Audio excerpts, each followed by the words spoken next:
السلام علیکم ورحمۃ اللہ۔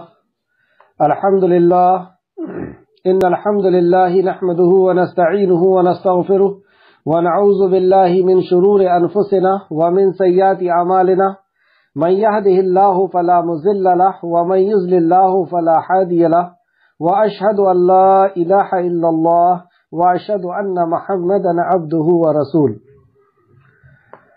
اعوذ باللہ من الشیطان الرجیم۔ یا ایہا الذین آمنوا اتقوا اللہ حق تقاته ولا تموتن الا وانتم مسلمون۔ بسم اللہ الرحمن الرحیم۔ یا ایہا الناس اتقوا ربکم الذی خلقکم من نفس واحدۃ وخلق منها زوجها وبث منهما رجالا کثیرا ونساء واتقوا الله الذي تساءلون به والأرحام إن الله كان عليكم رقيبا۔ يا أيها الذين آمنوا اتقوا الله وقولوا قولا سديدا يصلح لكم أعمالكم ويغفر لكم ذنوبكم ومن يطع الله ورسوله فقد فاز فوزا عظيما۔ أما بعد فإن خير الحديث كتاب الله وخير الهدي هدي محمد صلى الله عليه وعلى آله وسلم وشر الأمور محدثاتها وكل محدثة بدعة وكل بدعة ضلالة وكل ضلالة في النار۔ ہر قسم کی تعریف اللہ رب العزت کے لیے لائق اور زیبا ہے، جو ساری کائنات کا ایک و تنہا خالق مالک مربی اور منتظم ہے، جو ساری کائنات کی تخلیق کرنے والا، ہر مخلوق کی حفاظت کرنے والا اور ہر مخلوق کی ضرورت کا پورا کرنے والا ایک اور واحد رب ہے۔ درود و سلام ہو انبیاء اکرام پر، جنہیں انس اور جن کی رشد ہدایت کے لیے مبعوث فرمایا گیا، خصوصاً نبی مکرم رحمت للعالمین امام الانبیاء محمد صلی اللہ علیہ وسلم پر، آپ کے اہل بیت اور صحابہ اکرام پر۔ معزز سامعین اکرام، آج سے انشاءاللہ تعالی سورہ احزاب کی آیت نمبر 36 سے کلاس رہے گی۔ آج کی کلاس کا جو اہم موضوع ہے وہ ہے معاشرے، جیسے کہ پچھلی کلاس میں گیا کہ نبی کریم صلی اللہ علیہ وسلم کی زندگی ہمارے لیے نمونہ ہے، ہمارے لیے ایک بہترین جو ہے ذات راہ ہے، زندگی گزارنے کا ایک بہترین طریقہ نبی کریم صلی اللہ علیہ وسلم کی زندگی ہمارے لیے۔ تو یہ نبی کریم صلی اللہ علیہ وسلم کے گھرانے کا ایک معاملہ آج کی کلاس میں آنے والا ہے، اور چونکہ نبی کریم صلی اللہ علیہ وسلم کی زندگی ہمارے لیے ایک بہترین نمونہ ہے، تو ہم دیکھیں گے آج کی کلاس میں کہ آج کی کلاس میں جو باتیں ہوں گی وہ ہمیں ایسا لگے گا کہ جیسے ہمارے لیے، اور ہم سب جتنے بھی یہاں پہ میری بات سن رہے ہیں وہ سب یہ سمجھیں گے کہ میرے لیے بات کہی جا رہی ہے۔ اور ویسے بھی اللہ رب العزت نے قرآن کے تعلق سے فرمایا کہ اس میں تمہارا ہی ذکر ہے، یعنی ہمارا ہی اس کے اندر ذکر ہے، اور ہماری ہی رشد ہدایت کے لیے، ہمیں بہترین زندگی گزارنے کے لیے اللہ رب العزت نے ایک بہترین دستور حیات ہمیں عطا فرمایا ہے۔ تو معاشرے اور ہماری سوسائٹی کے اندر اپنی خاندانی رواج رسم کو اللہ کے خاطر ختم کر دینا، اپنی زندگی کو خوشحال بنانا ہے۔ جو آج ہم نے معاشرے کے یعنی سوسائٹی کے یا اپنی خاندانی رواج رسم کو اپنے اوپر لاد لیا ہے کہ ہم اس سے نہیں ہٹ سکتے، یہ ہمارا معاشرہ ہے، یہ ہماری خاندان ہے، اور انہوں نے جو طے کر دیا ہے اس کو چھوڑ کر کے ہم زندگی نہیں گزار پاتے۔ ایسا ڈر ہے معاشرے کا، ایسا ڈر ہے خاندان کا،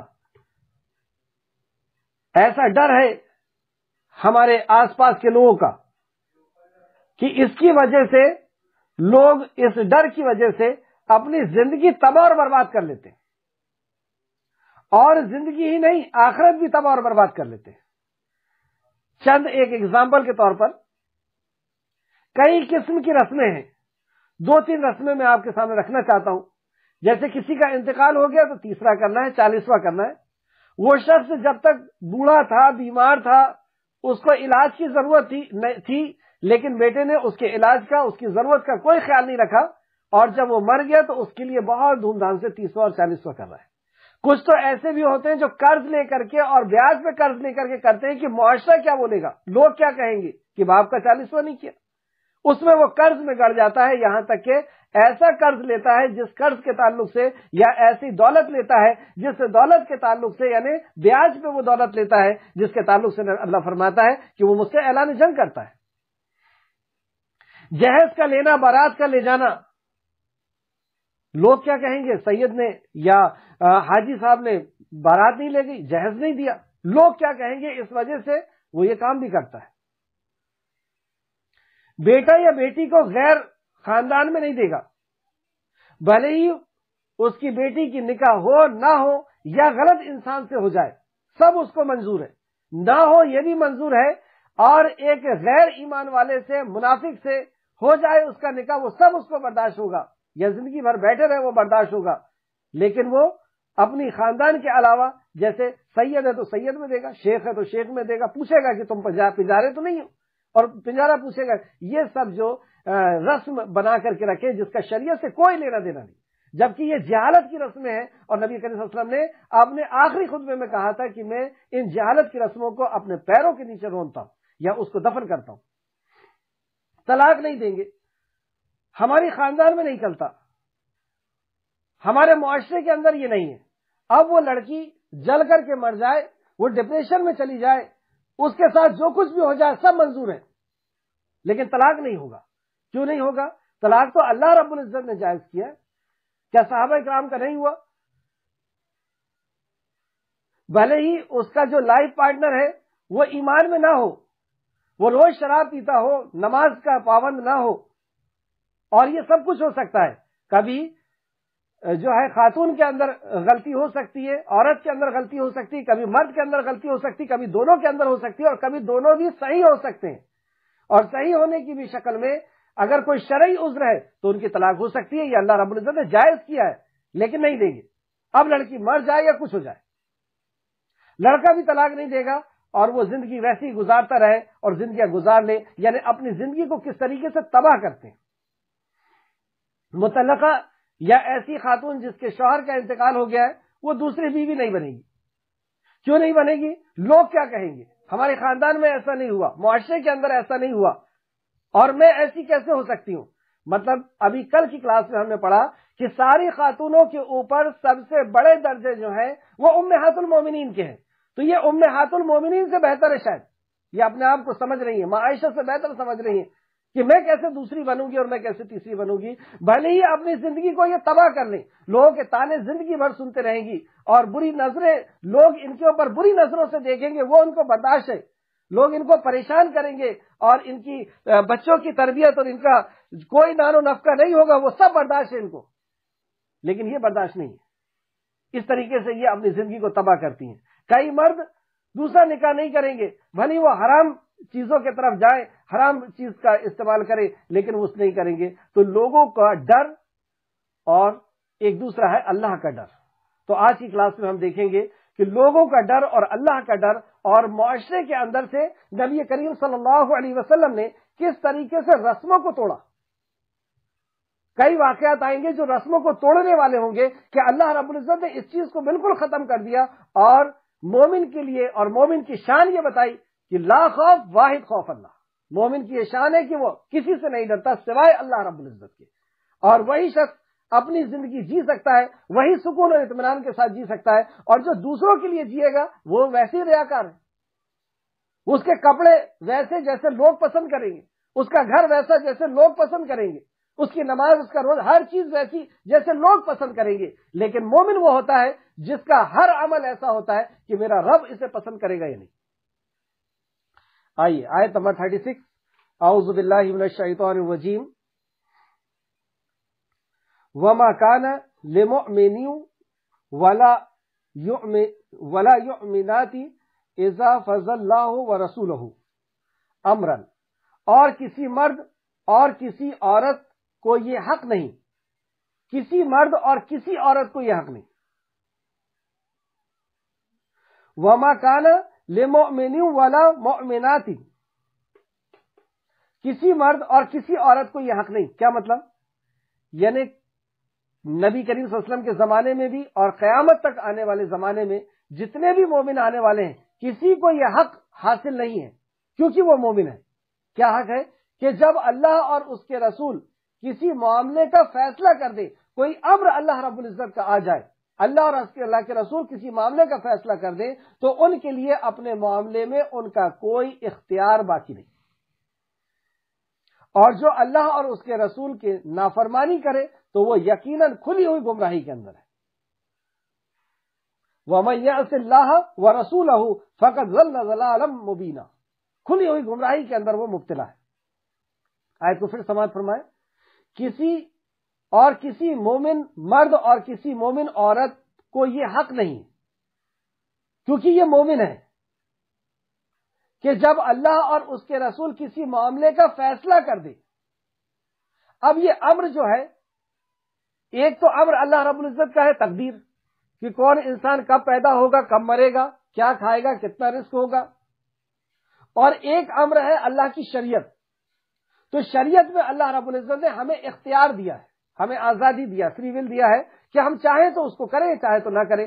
لیکن مومن کی یہ شان ہے کہ جب اللہ اور اللہ کے رسول کا فیصلہ آ جاتا ہے تو اس کا اختیار ختم ہو جاتا ہے، وہ وہی کرے گا جو اللہ رب العزت کا فیصلہ ہے، جو نبی مکرم کا فرمان ہے۔ ایسا کیوں؟ ہمارے حق میں کیا بہتر ہے، ہم سے کہیں زیادہ بہتر ہمارا خالق جانتا ہے۔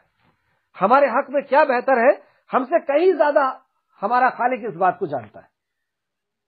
جو بھی فیصلے شریعت کے اندر کے جو بھی فیصلے ہیں وہ ہمارے رب نے طے کیا ہے، اور ہمارا رب ہماری ضرورتوں کو ہم سے زیادہ بہتر جاننے والا ہے، اور ہم سے زیادہ ہمارے خیر خواہ نبی کریم صلی اللہ علیہ وسلم ہے۔ ہم بھی اپنے خیر خواہ نہیں ہو سکتے اتنے جتنی خیر خواہی نبی کریم صلی اللہ علیہ وسلم نے ہم سے کی۔ اس لیے اللہ فرمایا کہ جب اللہ اور اس کے رسول کسی معاملے کا فیصلہ کر دے تو ان کے لیے اپنے معاملے میں ان کا کوئی اختیار باقی نہیں، اور جو اللہ اور اس کے رسول کی نافرمانی کرے، زندگی کے کسی بھی شعبے میں اللہ اور اس کے رسول کی نافرمانی کرے، تو وہ یقیناً کھلی ہوئی گمراہی کے اندر جا پڑا، مبین، کھلی ہوئی گمراہی کے اندر۔ تو جتنی بڑی نافرمانی اتنی بڑی گمراہی کے اندر وہ چلا جاتا رہے گا۔ اس آیت کا شان نزول، اور یہ آیت صرف اسی موقع کی نہیں ہے، اس تعلق سے 4 یا 5 جو ہے میں آپ کے سامنے قرآن کی آیت اور حدیث سے پیش کروں گا۔ اس آیت کا شان نزول اس طرح ہے، ایک چیز یہ سمجھ لیں کہ یہ آیت ہر حکم اور ہر حدیث، ہر سنت پر دلالت کرتی ہے۔ یہ آیت جو ہے ہر حکم یعنی ہر حدیث اور ہر سنت پر دلالت کرتی ہے کہ جو فیصلہ اللہ کے نبی نے آپ کی زبان مبارک سے حدیث کی شکل میں جو ہمارے پاس ہے، سنت کی شکل میں جو ہمارے پاس ہے، اس کا اگر ہم نے اس کا انکار مومن نہیں کر سکتا، کیونکہ اللہ کے نبی کا وہ فیصلہ ہو چکا ہے۔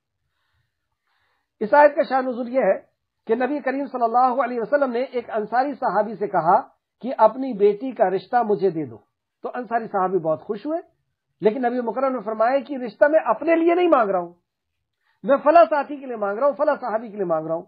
تو انہوں نے کہا کہ اچھا آپ ان کے لیے مانگ رہے ہیں، تو میں اپنی بیوی سے مشورہ کر لیتا ہوں۔ نے کہا ٹھیک ہے۔ یہ صحابی اپنی بیوی کے پاس گئے اور کہا کہ تمہاری بیٹی کا رشتہ رسول اللہ نے مانگا ہے۔ وہ بڑی خوش ہوئی، لیکن انہوں نے بتایا کہ نہیں، اپنے لیے نہیں مانگا ہے، فلاں صحابی کے لیے، فلاں شخص کے لیے مانگا ہے۔ تو فلاں شخص کا نام سن کر کے وہ کہتے ہیں کہ واللہ اللہ کی قسم ہم اسے اپنا رشتہ نہیں دیں گے، اپنی بیٹی کا رشتہ ہم اسے نہیں دیں گے۔ یہ بات سن کر کے وہ صحابی کھڑے ہوئے اور جانے لگے، تو اتنے میں ان کی بیٹی کہتی ہے کہ تم سے میرا رشتہ کس نے مانگا ہے؟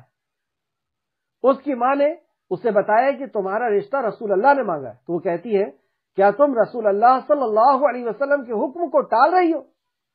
مجھے رسول اللہ صلی اللہ علیہ وسلم کے سپرد کر دو، آپ مجھے ضائع نہیں فرمائیں گے۔ مطلب نبی کریم صلی اللہ علیہ وسلم نے میرے لیے طے کیا ہے، اور نبی مکرم کا طے کی ہوئی بات اللہ کے نبی مجھے ضائع نہیں کریں گے۔ اس بیٹی کے باپ نے رسول اللہ صلی اللہ علیہ وسلم کی خدمت میں حاضر ہوئے اور اس نے عرض کیا اے اللہ کے رسول، آپ اس بیٹی کو لے لیں اور اس شخص سے اس کا نکاح کر دیں۔ تفسیر ابن کثیر جلد نمبر 4 صفحہ نمبر 740 اور تفسیر ابن کثیر کو نے اس روایت کو لایا ہے مسند احمد سے جلد نمبر 4 اور صفحہ نمبر 422۔ یہ اور بھی لمبا واقعہ ہے کہ اس کے بعد وہ صحابی کا شہید ہو جاتے ہیں اور پھر دوسرا آگے تک ہے۔ یہاں سے بتانے کا مقصد یہ کہ جو فیصلہ نبی کریم صلی اللہ علیہ وسلم نے کسی کے لیے کر لیا ہے، اب اس کو اپنی خواہش، اپنی ذات، اپنی ساری چیز سے زیادہ مقدم نبی مکرم کے فیصلے کو رکھنا ہے۔ لیکن یہ جو آیت ہے صرف اس رشتے کے تعلق سے نہیں ہے، یہ ہر نبی کریم صلی اللہ علیہ وسلم کے فیصلے پر یہ آیت دلیل بنے گی۔ اس کی دلیل تفسیر ابن کثیر جلد نمبر 4 صفحہ نمبر 741۔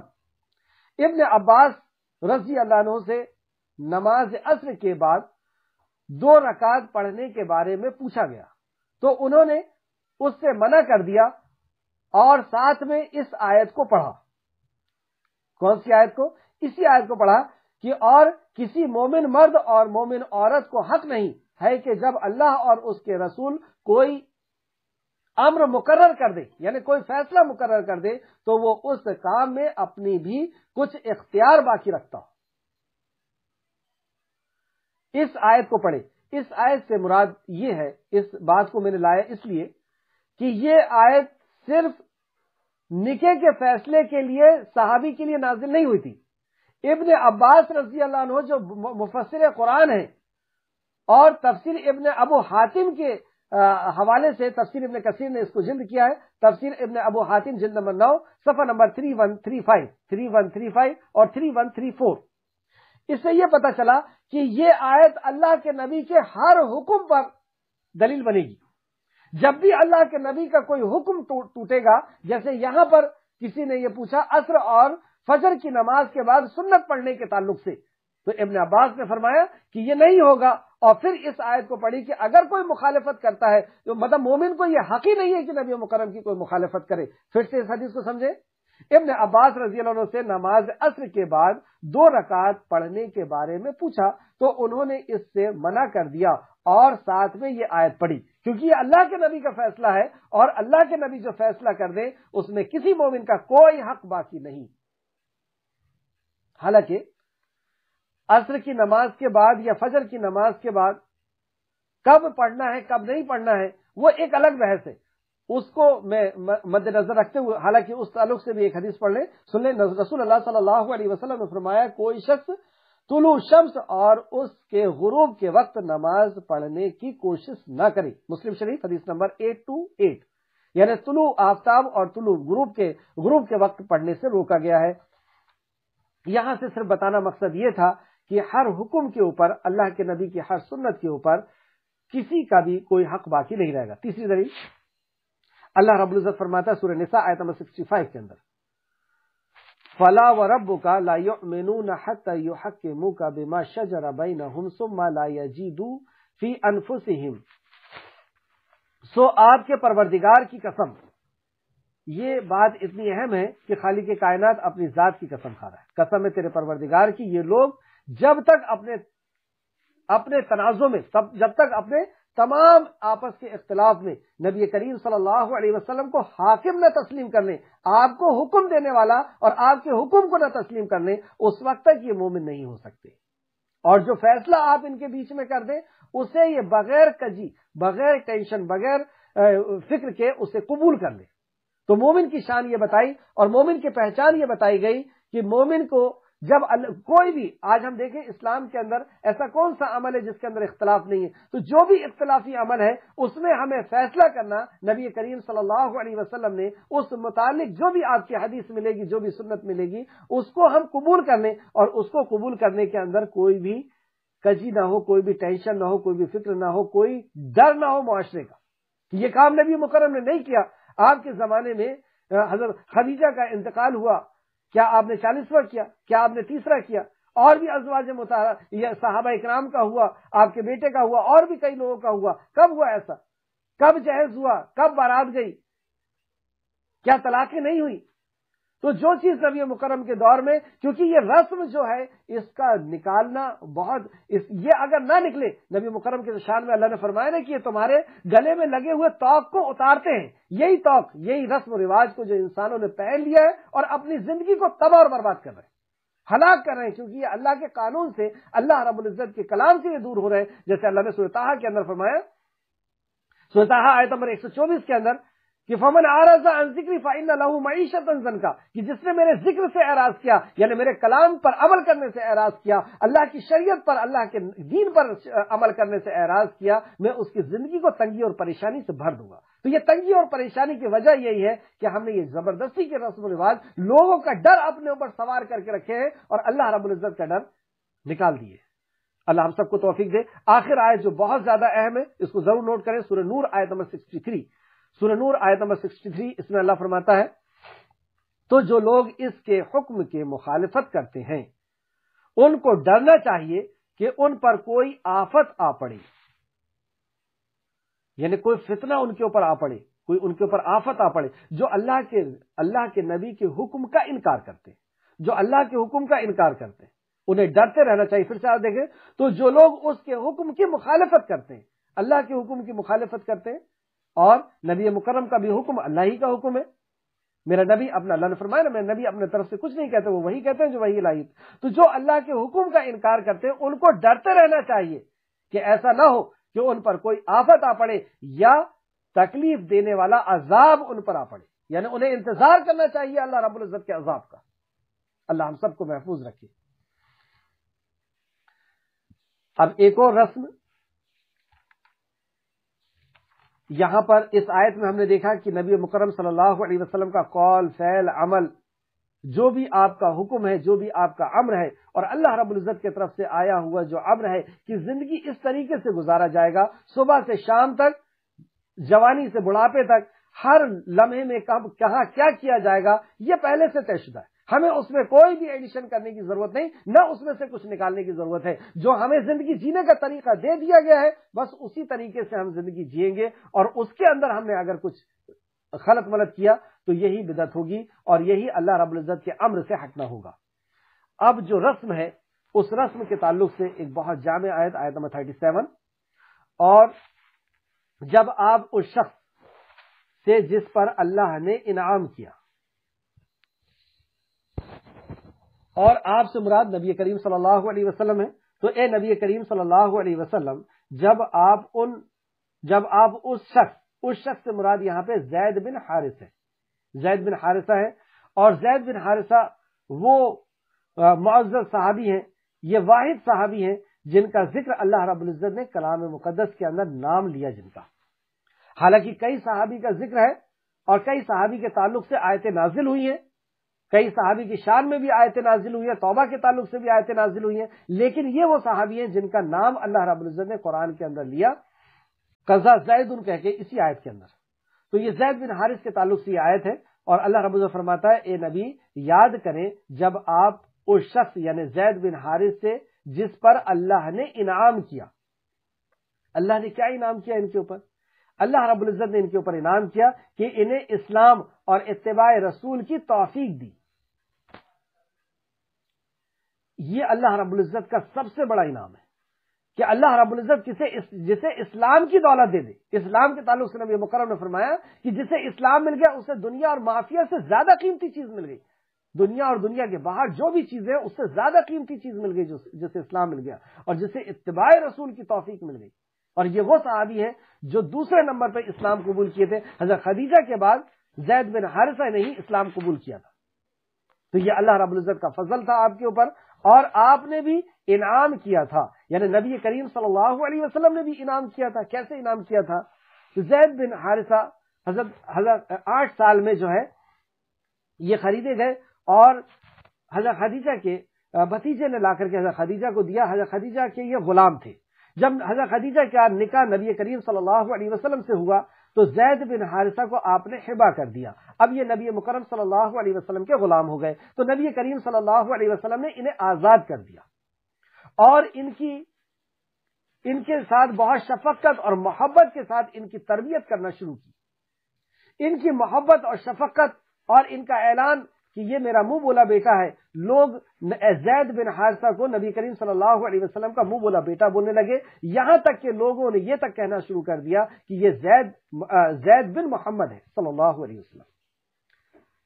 زید بن حارثہ کے گھر والوں کو جب یہ بات پتہ چلی کہ زید بن حارثہ جو ہے وہ آزاد کر دیے گئے، تو آپ کے والد اور آپ کے چچا نبی کریم صلی اللہ علیہ وسلم کے پاس آئے کہ زید جو ہے وہ آزاد کر دیے گئے ہیں، یہ ان کے باپ ہیں، یہ ان کے چچا ہیں، ہم ان کو لینے آئے ہیں، تو نبی مکرم صلی اللہ علیہ وسلم نے زید بن حارثہ کو آزادی دے دی کہ اگر آپ چاہیں تو ان کے ساتھ جا سکتے ہیں کیونکہ آپ آزاد ہیں۔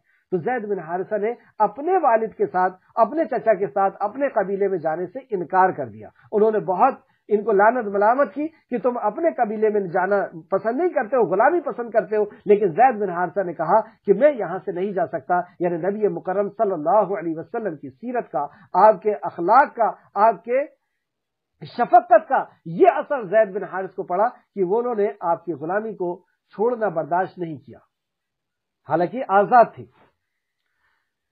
آپ کی تربیت ہوئی، جب آپ بڑے ہوئے تو اللہ کے نبی نے ایک بہت بڑی رسم کو ختم کیا۔ آپ کا نکاح اپنی پھوپھی ذات سے طے کیا، جو عربوں کے اندر بہت عجیب سی بات تھی، مطلب نہ برداشت ہونے والی بات تھی کہ ایک آزاد خاتون اور قریش کی خاتون، اس کا نکاح ایک غلام سے ہو۔ حالانکہ یہ آزاد تھے لیکن سیل تو لگی ہوئی تھی نا کہ یہ غلام تھے، تو غلام اگر آزاد بھی ہو جائے تو اس کو آزاد شخص کی نظر سے نہیں دیکھا جاتا تھا۔ ہاں بس وہ آزاد ہے کہ کسی کا اس کے اوپر حکم نہیں چلے گا، لیکن اس کو گری ہوئی نظر سے ہی عرب دیکھتا تھا۔ تو یہ قریش کے لیے، عرب کے لیے یہ بہت عجیب چیز تھی کہ کوئی آزاد خاتون اس سے نکاح کرے، لیکن نبی کریم صلی اللہ علیہ وسلم نے اس رسم کو ختم کیا کہ انسان انسان ہے اور کوئی چھوا چھوت نہیں ہے اور کوئی اونچا نیچا نہیں ہے، سب اللہ رب العزت کے بندے ہیں۔ جیسا اللہ نے فرمایا یا ایھا الناس اتقوا ربکم الذی خلقکم من نفس واحدہ، کہ اے لوگوں اللہ رب العزت سے ڈرو جس نے ایک نفس سے تم کو پیدا کیا۔ تو ہم سب ایک ماں باپ کی اولاد ہے، آدم اور حوا کی، اور ہم میں کوئی نیچ اونچ اور کوئی چھوٹا اور بڑا نہیں۔ تو اس رسم کو، جو بہت ہی بڑی رسم تھی، بہت ہی بڑی جو ہے اس دور کا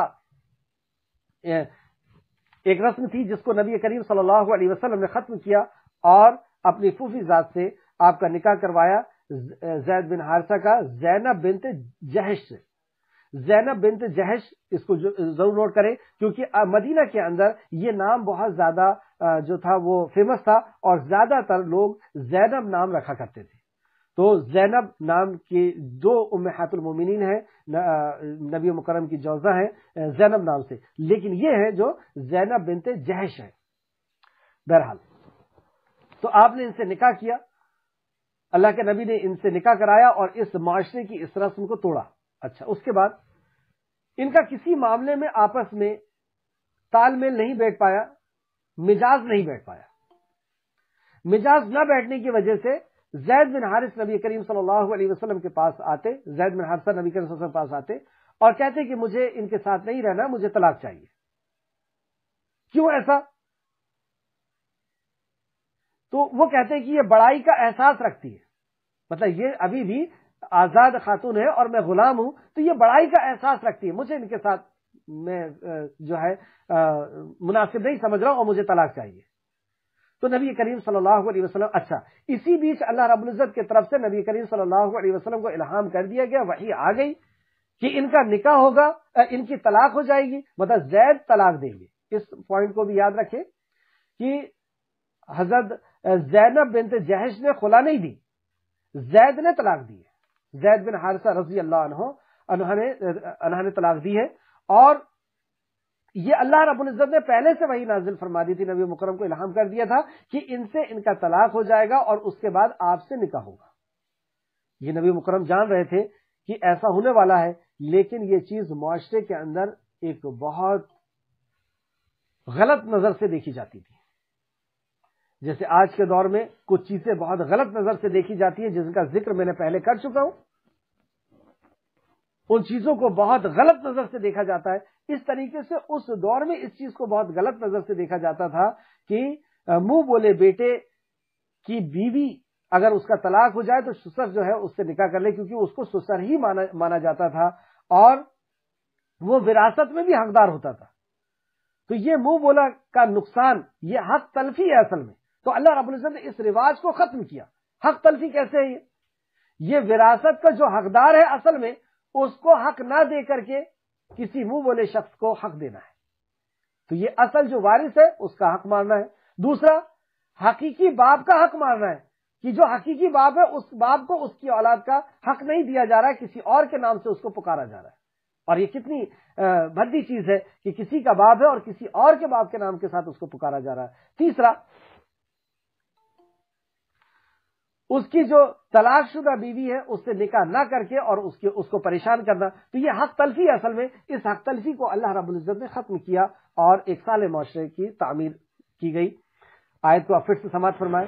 اور اے نبی یاد کریے جب آپ اس شخص یعنی زید بن حارث سے جس پر اللہ نے انعام کیا اور آپ نے بھی انعام کیا تھا کہہ رہے تھے کہ تو اپنی بیوی کو اپنے پاس رکھ اور اللہ سے ڈر. مطلب زید بن حارثہ جب یہ بات کہنے آئی کہ میں اپنی بیوی کو طلاق دینا چاہتا ہوں تو نبی مکرم صلی اللہ علیہ وسلم نے کیا کہا کہ تو اپنی بیوی کو اپنے پاس رکھ اور اللہ سے ڈر.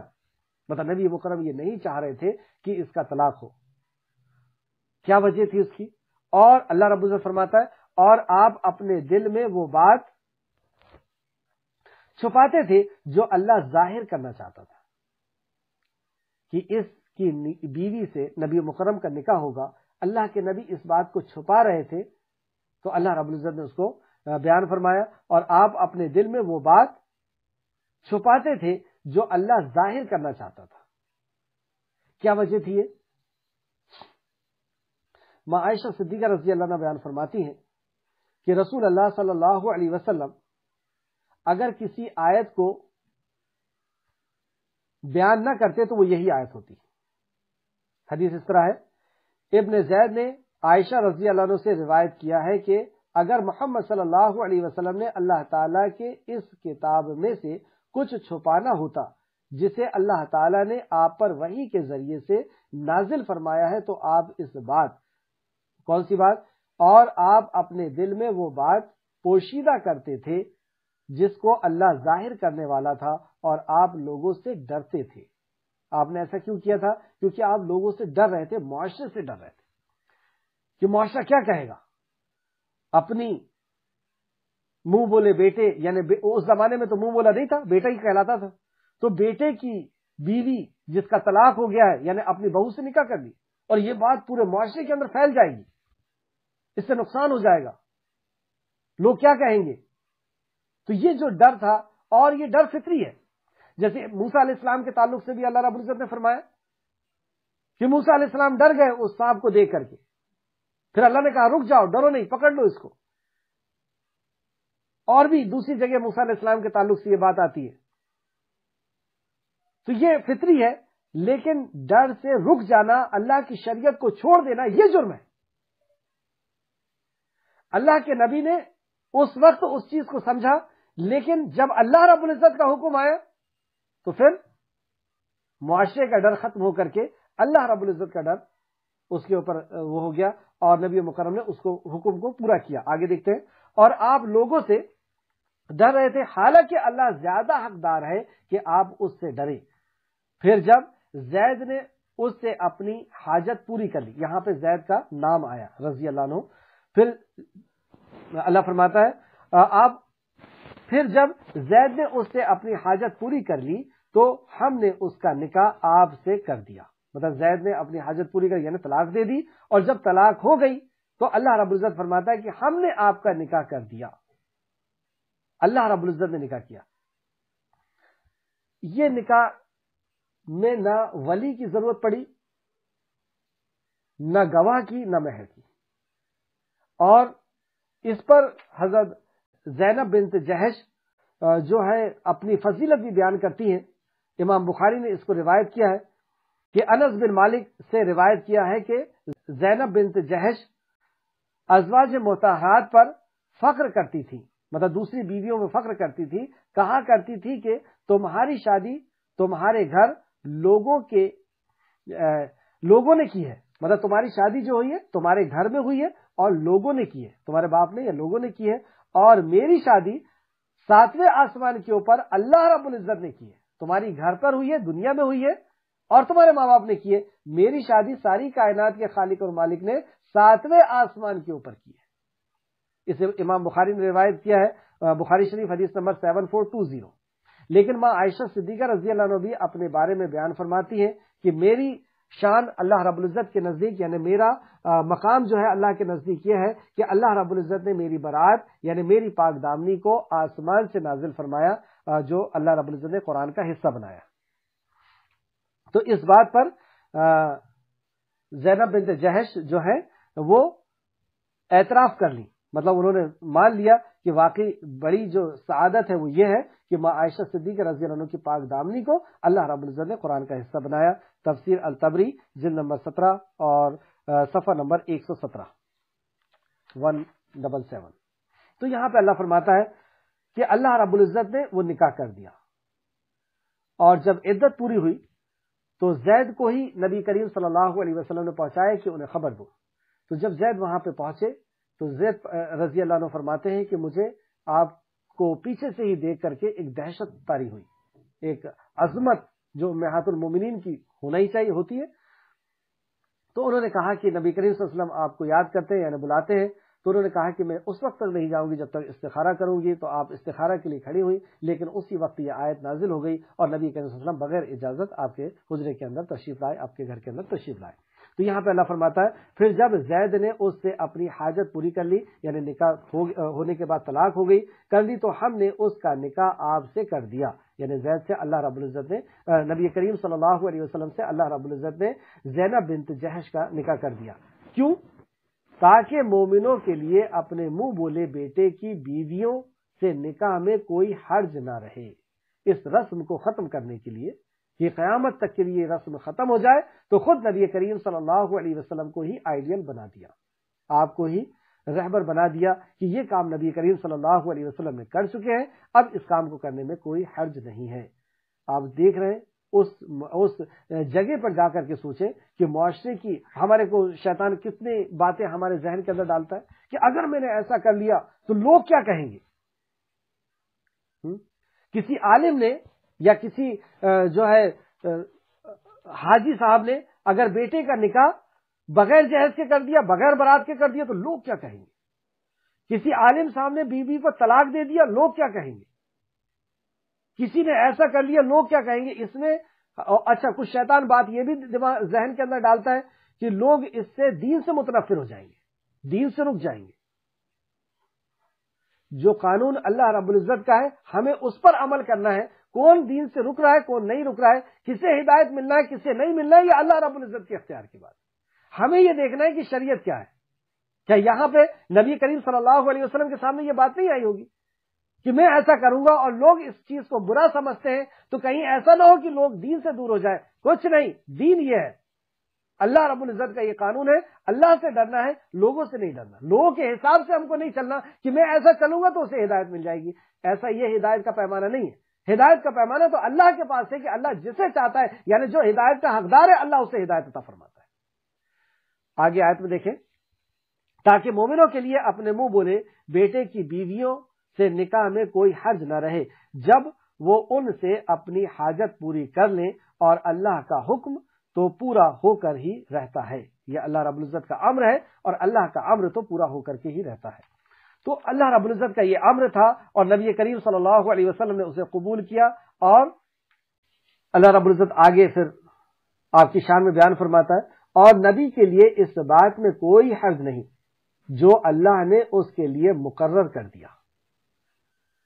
یہ آپ کا پہلے کیفیت بھی اللہ رب العزت نے بتائی، لیکن جب اللہ رب العزت کا حکم آ گیا بس بات ختم ہو گئی۔ اور اللہ رب العزت فرماتا ہے اور نبی کے لیے اس بات میں کوئی حرج نہیں، مطلب کوئی حرج نہیں کہ معاشرہ کیا سوچے گا، لوگ کیا بولیں گے، کیا رواج ہے، کیا رسم ہے، اس سے کوئی لینا دینا نہیں۔ اللہ نے فرمایا اور نبی کے لیے اس بات میں کوئی حرج نہیں جو اللہ نے اس کے لیے مقرر کر دیا، جو اللہ کا قانون ہو گیا، جو اللہ کا فیصلہ ہو گیا، جو اللہ کے دین کے اندر ہے، اس میں کوئی حرج نہیں ہوتا۔ اب دنیا کچھ بھی سمجھے، ان لوگوں یعنی نبیوں میں، ان لوگوں سے مراد نبیوں میں بھی جو پہلے گزر چکے ہیں اللہ کا یہی طریقہ رہا ہے، یعنی یہ طریقہ پہلے بھی رہا ہے کہ جو اللہ کا دین ہے، جو اللہ کا قانون ہے، جو اللہ کا امر ہے وہی ان کے اوپر ہوتا ہے۔ تو پہلے کا بھی تھا، اللہ کے نبی کا بھی تھا، اور قیامت تک بھی مسلمانوں کے لیے، مومنوں کے لیے یہی حکم رہے گا۔ جو اللہ رب العزت نے فیصلہ کر دیا ہے، جو طریقہ زندگی جینے کا بتا دیا، اسی طریقے سے جیا جائے گا۔ اور اللہ کا حکم ایک طے شدہ فیصلہ ہے. اللہ کا جو امر ہے وہ ایک طے شدہ فیصلہ ہے. اصل میں اللہ کا حکم جو ہے وہ نپتلا ہے، صحیح اندازے میں طے شدہ ہے. اللہ کسی پر ظلم نہیں کرتا، وہ بہتر جاننے والا ہے. اللہ رب العزت بہتر جاننے والا ہے. کسی کے لیے بھی اللہ رب العزت کے قانون میں کسی کی بھی حق تلفی نہیں ہے، اور جو یہ سمجھ رہا ہے کہ میری حق تلفی ہے وہ اپنے ایمان کا جو ہے جائزہ لے لے. اللہ کا اگر حکم آ جائے، اللہ کا حکم آ جائے، وہاں لوگوں کا پیچھا ہمیں چھوڑ دینا ہے. یہی ہماری ایمان کی پہچان ہوگی. آیت نمبر 39. اور انبیاء جو اللہ کے پیغام پہنچاتے ہیں، اور انبیاء یہاں پہ جو ہے اللہ تعالیٰ کا پیغام پہنچانے والوں کی تعریف اللہ رب العزت بیان فرما رہا ہے، اور ان کی کیفیت یعنی ان کا جو ہے کردار کیا رہتا ہے یا ان کی صفت کیا ہوا کرتی ہے. یہ ساری باتیں اس آیت کے اندر آنے والی ہے. آیت نمبر 39 دیکھیں. اور جو اللہ کے پیغام پہنچاتے ہیں، یعنی جو انبیاء اللہ رب العزت کے پیغام پہنچاتے ہیں. اب پیغام کس طریقے سے پہنچایا جاتا ہے؟ قول سے، فعل سے اور تقریر سے. کچھ بات کہہ کر کے، کچھ بات عمل کر کے نبی مکرم بتاتے، اور کچھ لوگ کر رہے ہیں اس پہ خاموش رہ کر کے بتاتے. تو قول، فعل، عمل، یہ کسی بھی طریقے سے نبی کریم صلی اللہ علیہ وسلم جو پیغام لوگوں تک پہنچا رہے ہیں، اور جو پیغام پہنچا رہے ہیں یعنی پورا زندگی گزارنے کا طریقہ. پچھلی آیتوں کو بھی ہم ذہن میں رکھیں کہ جو بھی زندگی گزارنے کا طریقہ ہے جو آپ نبی کریم صلی اللہ علیہ وسلم لوگوں تک پہنچا رہے ہیں، اس میں کیا کیفیت ہوتی ہے ایک داعی کی، وہ ہم دیکھتے ہیں. اور انبیاء جو اللہ کا پیغام پہنچاتے ہیں اور اس سے ڈرتے ہیں، وہ اللہ سے ڈرتے ہیں. کیونکہ جب پیغام پہنچایا جاتا ہے تو ظاہر سی بات ہے کہ وہ پیغام معاشرے کے خلاف بھی ہو سکتا ہے. ہم شرابی کے علاقے میں جا کر کے شراب کے خلاف بھی بات کر سکتے ہیں. ہم اور بھی جو کرائم ہے، جو جرم ہے، وہاں پہ جا کر کے ان کے خلاف بات کر سکتے ہیں. تو جو داعی ہوتا ہے وہ معاشرے سے نہیں ڈرتا. یعنی یہاں پہ تو خصوصاً انبیاء ذکر ہے کہ جو انبیاء ہیں وہ معاشرے سے نہیں ڈرتے. تو یہ حکم کیا قرآن صرف انبیاء کے لیے؟ یہ تو ساری انسانیت کے لیے نا. اور یہاں پہ اللہ فرماتا ہے وہ جو اللہ کا پیغام پہنچاتے ہیں اور اس سے ڈرتے ہیں، اور وہ اللہ کے سوا کسی سے نہیں ڈرتے. دونوں بات وضاحت کریں. وہ صرف اللہ سے ڈرتے ہیں اور اللہ کے علاوہ کسی سے نہیں ڈرتے. اللہ کے حکم کو پورا کرنے میں کسی کا آر نہیں، اور اللہ حساب لینے والا کافی ہے. سبحان اللہ. وَكَفَى بِاللَّهِ حَسِيبًا. یہ کیا حساب لیں گے؟ جس لوگوں سے ڈر کر کے ہم زندگی جی رہے ہیں، یہ کیا ہمارا حساب لیں گے؟ اور یہ کیا ہمارا بگاڑ سکتے ہیں؟ یہ ہمارا کیا کر سکتے ہیں؟ نہ ان کے ہاتھ میں عزت اور ذلت ہے، نہ ان کے ہاتھ میں رزق ہے، نہ ان کے ہاتھ میں زندگی اور موت ہے، نہ ان کے ہاتھ میں جگہ کا بدل دینا ہے. جو کچھ اللہ رب العزت نے رزق لکھ دیا، اللہ رب العزت زندگی گزارنے کا سامان جو اللہ رب العزت نے لکھ دیا ہے، اس میں سے کوئی ایک سانس، ایک دھڑکن اور ایک لقمہ اور ایک عزت بھی چھین نہیں سکتا. حساب تو اللہ لینے والا ہے. یہ کیا حساب لینے والا ہے؟ تو وہ ایمان والے اس بات کا یقین رکھتے ہیں کہ اللہ رب العزت حساب لینے والا ہے. اللہ ہی کفا ہے، اللہ ہی وَكَفَى بِاللَّهِ حَسِيبًا، حساب لینے والا ہے. آیت کو پھر سے دیکھیں. آیت نمبر 39. اور وہ انبیاء جو اللہ کا پیغام پہنچاتے تھے اور اس سے ڈرتے ہیں، وہ اللہ سے ڈرتے ہیں اور اللہ کے سوا کسی سے نہیں ڈرتے، اور اللہ حساب لینے والا کافی ہے. محمد صلی اللہ علیہ وسلم تمہارے مردوں میں سے کسی کے باپ نہیں. کسی کے باپ نہیں سے مراد یہ کہ کوئی بھی ان کا بیٹا نہیں. یعنی زید بن حارثہ کے تعلق سے جو باتیں چل رہی تھی اس کا اللہ رب العزت نے یہاں بیان فرمایا کہ وہ کسی کے باپ نہیں ہے. یعنی ان کے جو بیٹے تھے وہ چھوٹے ہی میں بالغ ہونے کے پہلے ہی ان کا انتقال ہو چکا تھا. اور لیکن وہ اللہ کے رسول ہیں اور خاتم النبیین ہیں. یعنی انبیاء کا ختم، انبیاء کے خاتمے کے اوپر مہر لگانے والے ہیں. یعنی اب کوئی بھی نبی نہیں آئے گا. یہ نص ہے، یہ دلیل ہے اس بات کی کہ نبی کریم صلی اللہ علیہ وسلم اللہ رب العزت کی طرف سے پہنچائے ہوئے آخری نبی ہیں. نبی جب اکیلا آئے گا تو اس سے مراد یہ ہے کہ نبی اور رسول دونوں اس کے اندر شامل ہوں گے. جیسے ایمان اگر اکیلا آتا ہے تو اس کے اندر اسلام بھی شامل ہوتا ہے، اسلام اگر اکیلا آئے تو اس میں ایمان بھی شامل ہوتا ہے، یعنی عمل آئے تو ایمان بھی شامل ہوتا ہے. اسی طریقے سے فقیر اور مسکین اگر دونوں ایک ساتھ آئے تو ان کا الگ الگ میننگ ہوگی، لیکن اگر فقیر آئے تو اس میں مسکین بھی شمار ہو جائے گا، اور مسکین آئے تو اس کے اندر فقیر بھی شمار ہوگا۔ اس طریقے سے نبی اور رسول جو ہے وہ اب ان کا سلسلہ ختم ہوا، اور اللہ ہر شے کو خوب جاننے والا ہے۔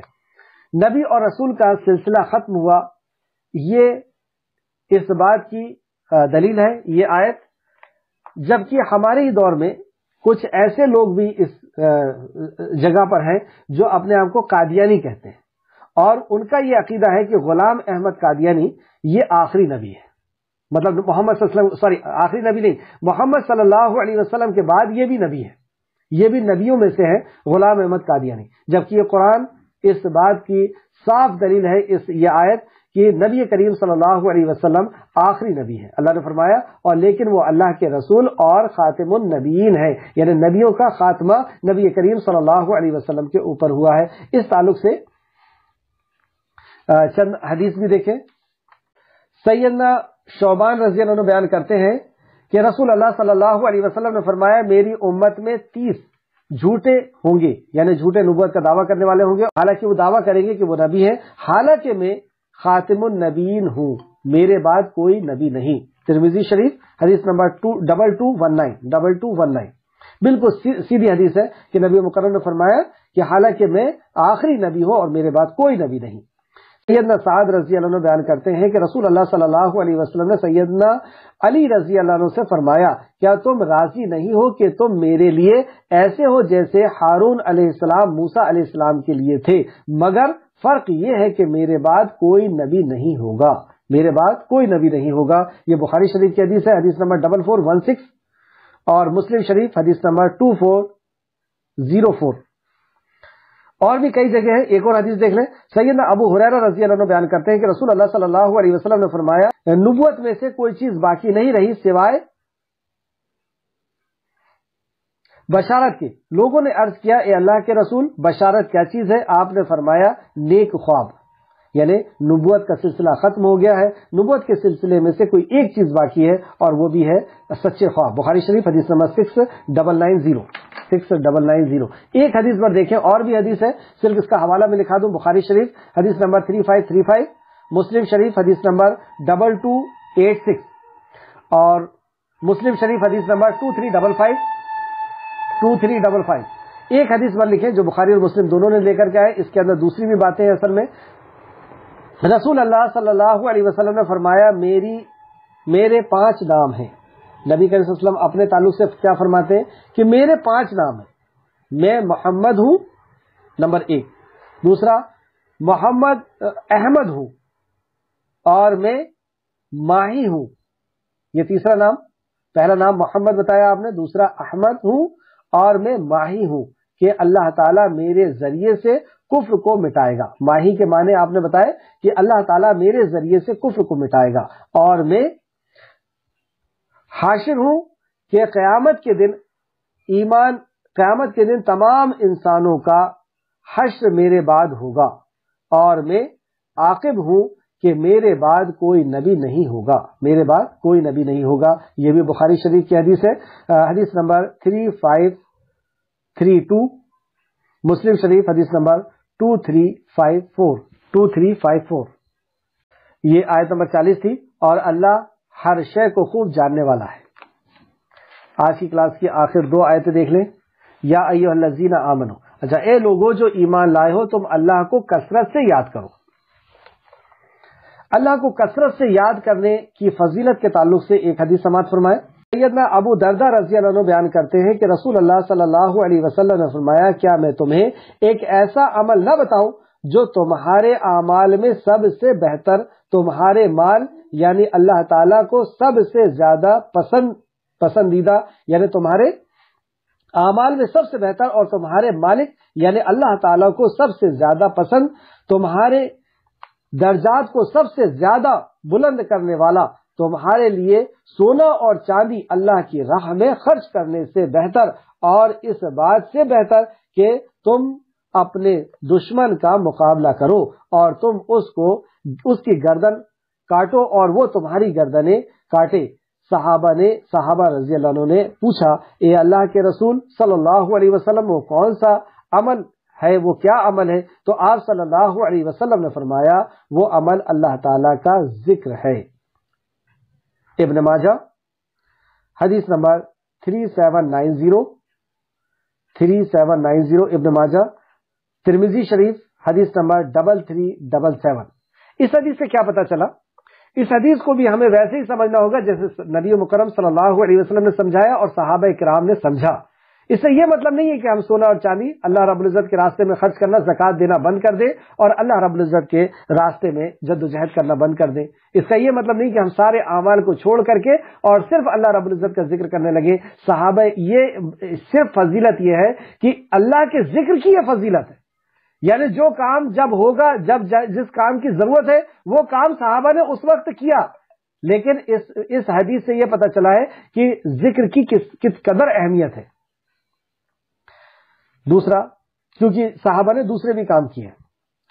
دوسری حدیث سیدنا عبداللہ بن عمر رضی اللہ عنہ بیان کرتے ہیں کہ رسول اللہ صلی اللہ علیہ وسلم نے فرمایا جو لوگ کسی مجلس میں بیٹھے اور وہاں اللہ کا ذکر نہ کریں تو وہ مجلس قیامت کے دن ان پر حسرت و افسوس کا باعث ہوگی۔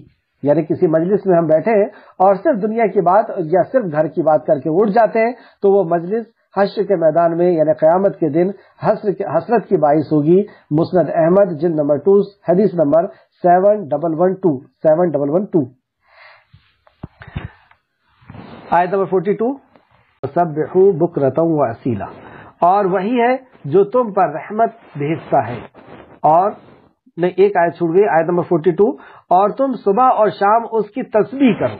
پہلی آیت تھی اے ایمان والو تم اللہ کو کثرت سے یاد کرو اور تم صبح اور شام اس کی تسبیح کرو۔ صبح اور شام کی تسبیح کے تعلق سے قرآن میں اللہ رب العزت نے فرمایا سورہ روم آیت نمبر 17 اور 18 پس اللہ کی تسبیح ہے جب تم شام کرو اور جب صبح کرتے ہو، اور اس کے لیے سب تعریف ہے آسمانوں اور زمین میں اور پچھلی پہر اور جب تم ظہر کے وقت میں داخل ہوتے ہو۔ تو اس میں بھی اللہ رب العزت کی تسبیح کے تعلق سے اللہ نے بیان فرمایا کہ صبح اور شام اللہ کی تسبیح کرو۔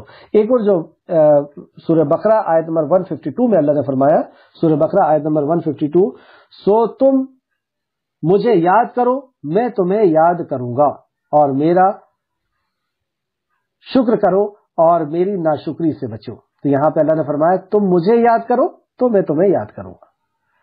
ایک حدیث اور دیکھیں جو امام بخاری اور مسلم نے لے کر کے آئے، سیدنا ابو ہریرہ رضی اللہ عنہ بیان کرتے ہیں کہ رسول اللہ صلی اللہ علیہ وسلم نے فرمایا اللہ تعالیٰ فرماتا ہے، حدیث قدسی اللہ تعالیٰ فرماتا ہے کہ میں اپنے بندے کے ساتھ ہوں جب وہ مجھے یاد کرتا ہے۔ اللہ کب ہمارے ساتھ ہے؟ جب ہم اللہ کو یاد کرتے ہیں۔ جب وہ مجھے اپنے دل میں یاد کرتا ہے تو میں بھی اسے یاد کرتا ہوں، اور جب وہ مجھے کسی محفل میں یاد کرتا ہے، جیسے یہ محفل ہے ہماری، اس محفل میں ہم اللہ رب العزت کو یاد کر رہے ہیں، تو یہ حدیث کیا بتا رہی ہے ہمیں؟ تو مجھے محفل میں یاد کرتا ہے تو میں بھی اسے محفل میں یاد کرتا ہوں جو اس کی محفل سے بہتر ہوتی ہے۔ مطلب ہماری جو محفل ہے اس سے بہتر محفل میں اللہ ہمارا اس وقت ذکر کر رہا ہے اس حدیث کی روشنی میں، اور ہم سے بہتر مجلس کون سی ہے وہ اللہ رب العزت بہتر جانتا ہے کہ وہ فرشتوں کی مجلس یا کس مجلس میں اللہ رب العزت ہمارا اس وقت ذکر کر رہا ہے۔ تو ایسی مجلس اللہ رب العزت ہم سب کو بار بار عنایت فرمائے۔ یہ بخاری شریف کی حدیث ہے، حدیث نمبر 7405، مسلم شریف حدیث نمبر 2675۔ اس حدیث سے ہمیں یہ پتہ چلا کہ ہم اللہ رب العزت کا زیادہ سے زیادہ ذکر کریں۔ دنیا میں اگر ہم کسی کا ذکر کریں گے تو وہ ہمارا ذکر کرے ایسا نہیں ہو سکتا، اسے پتہ بھی نہیں کہ کون ہمارا ذکر کر رہا ہے۔ رات بھر ہم کسی کا ذکر کرتے رہیں اور وہ یا ہم اس کے بارے میں سوچتے رہیں، اسے ہم سے کوئی لینا دینا نہیں، اسے کچھ نہیں پتا۔ لیکن ہم اگر خالق کائنات کو دل میں یاد کریں گے تو اللہ رب العزت بھی ہمیں یاد کرے گا۔ ہم محفل میں یاد کریں گے، اللہ اس سے بہتر محفل میں ہمیں یاد کرے گا۔ اللہ ہم سب کو توفیق عطا فرمائے۔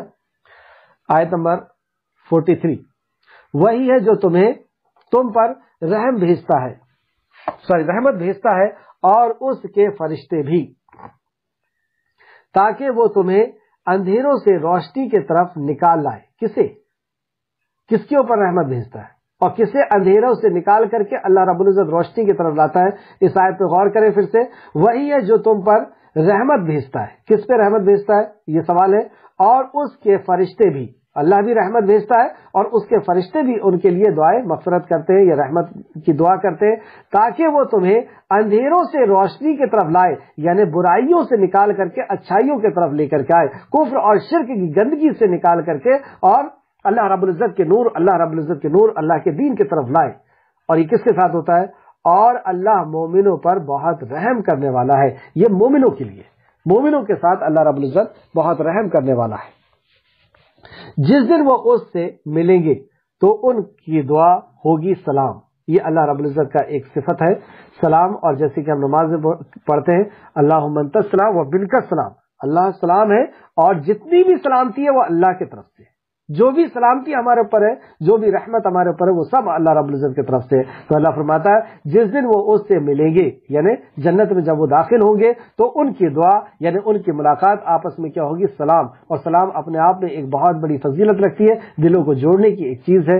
اور اللہ نے ان کے لیے عمدہ پاکیزہ اجر و ثواب تیار کر رکھا ہے. مومنوں کے لیے اللہ رب العزت نے اللہ کی طرف سے سلامتی بھی ہے اور عمدہ اور پاکیزہ جو ہے ثواب یعنی جنت اللہ رب العزت نے ان کے لیے تیار کر رکھا ہے. آج کی کلاس کا خلاصہ دیکھ لیں. مقصد زندگی کیا بتائی گئی؟ آیت نمبر 35, اللہ تعالیٰ اور اس کے رسول کی فرما برداری کرنا, اللہ اور اللہ کے نبی کے حکم کو ماننا, اس سے کسی کا بھی رسم ٹوٹے کچھ بھی ہو, اللہ کے اور اللہ کے نبی کے حکم کو ماننا, یہی ہماری زندگی کا مقصد ہے. آیت نمبر 35 میں تھا اللہ ہمارا رب ہے, اللہ تعالیٰ نے نیک لوگوں کے لیے مغفرت اور بڑے اجر تیار کر رکھا ہے. آیت نمبر 35, اللہ تعالیٰ اور اس کے رسول کسی معاملے کا فیصلہ کر دے تو پھر اپنے معاملے میں خود کوئی فیصلہ کرنے کا اختیار ہمیں نہیں ہے. اللہ اور اللہ کے نبی اگر کوئی فیصلہ کر دے, یعنی کوئی قرآن کی آیت آ جائے یا حدیث آ جائے ہمارے عمل کے خلاف, تو اب ہمیں کوئی اختیار نہیں ہے کہ ہم معاشرے کو دیکھ کر کے, اپنے خاندان کو دیکھ کر کے اپنے اعمال کو نہ سدھاریں. ہمارا اختیار اس میں ختم ہو جائے گا. آیت نمبر 36 کے اندر تھا. تیسرا, جو اللہ اور اس کے رسول صلی اللہ علیہ وسلم کی نافرمانی کرے وہ کھلی گمراہی میں پڑ گیا. جو اللہ اور اللہ کے نبی کی نافرمانی کرے گا وہ کھلی ہوئی گمراہی میں ہوگا. جتنی بڑی نافرمانی اتنی زیادہ گمراہیت کے اندر وہ بڑھتا چلا جائے گا. جیسے سب سے بڑی گمراہی, سب سے بڑی مخالفت جو ہے وہ شرک ہے. آیت نمبر 36 کے اندر. چوتھا, اللہ تعالیٰ اس کا زیادہ حقدار ہے کہ تم اس سے ڈرو, یعنی دنیا سے نہ ڈر کے اللہ اس بات کا زیادہ حقدار ہے کہ بندہ اللہ رب العزت سے ڈرے. آیت نمبر 37 کے اندر تھا.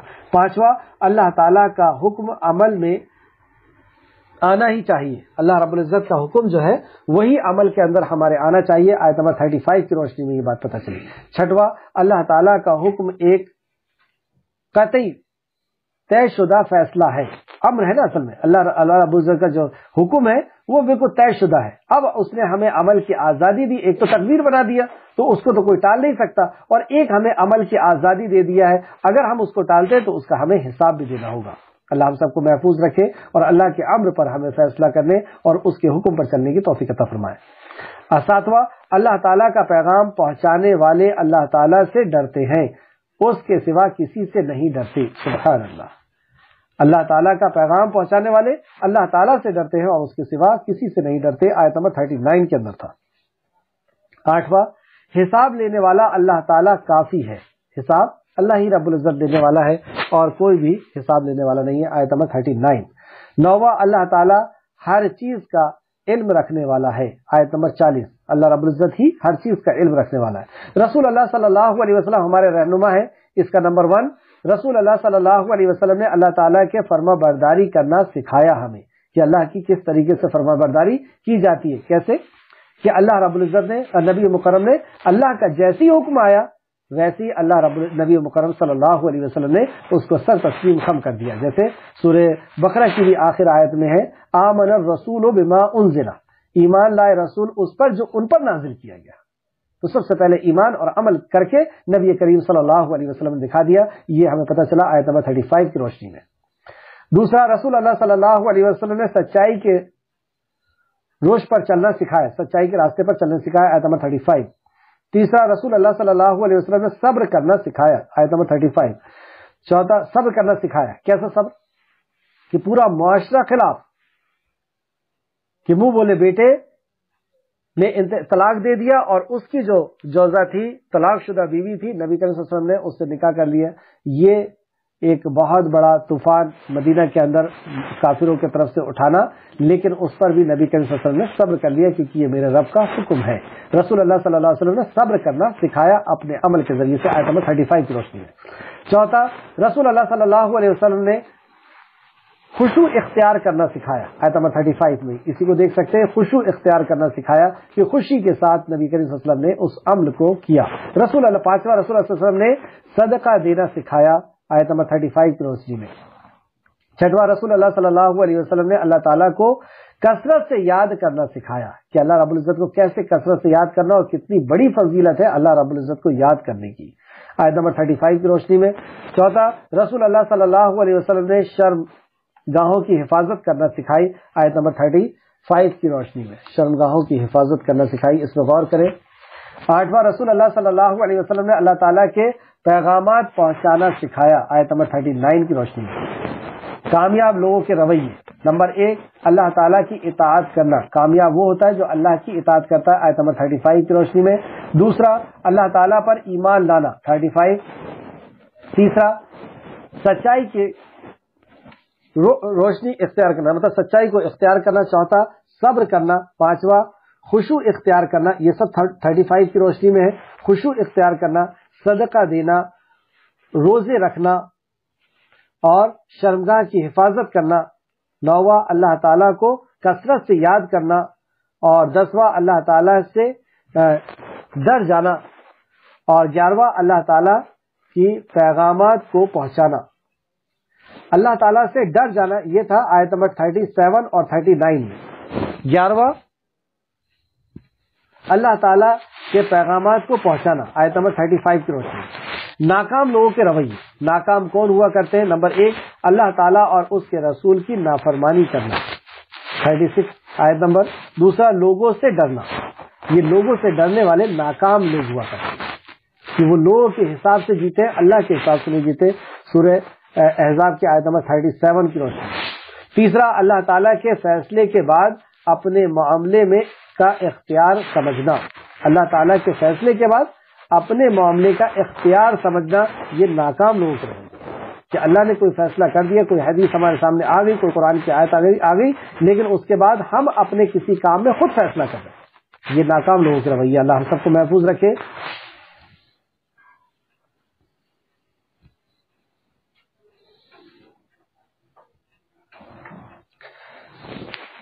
کچھ چیزیں جو ہمیں اس کلاس سے سیکھنا چاہیے اور جو عزم کرنا چاہیے. نمبر 1، کیا میں نے اللہ تعالیٰ اور اس کے رسول کی فرما برداری کرنے کا ارادہ کیا ہے؟ الحمدللہ. کیا میں نے سچائی کی روشنی اختیار کرنے کا ارادہ کیا ہے؟ کیا میں نے صبر کرنے کا ارادہ کیا ہے؟ کیا میں نے خشوع اختیار کرنے کا ارادہ کیا ہے؟ کیا میں نے صدقہ دینے کا ارادہ کیا ہے؟ کیا میں نے اللہ تعالیٰ کے پیغامات پہنچانے کا ارادہ کیا ہے؟ اللہ رب العزت سے دعا ہے کہ جو کچھ بھی ہم نے پڑھا اس میں خالق مالک ہمیں اور مزید غور و فکر کرنے، تدبر کرنے، ایمان لانے اور عمل کے ساتھ لوگوں تک پہنچانے کی توفیق و رفیق عطا فرما. اے اللہ تو ہمیں اپنا مطیع اور فرما بردار بنا دے. اے اللہ ایمان اور اطاعت کی ہمیں توفیق عطا فرما دے. آمین یا رب العالمین. السلام علیکم ورحمۃ اللہ وبرکاتہ.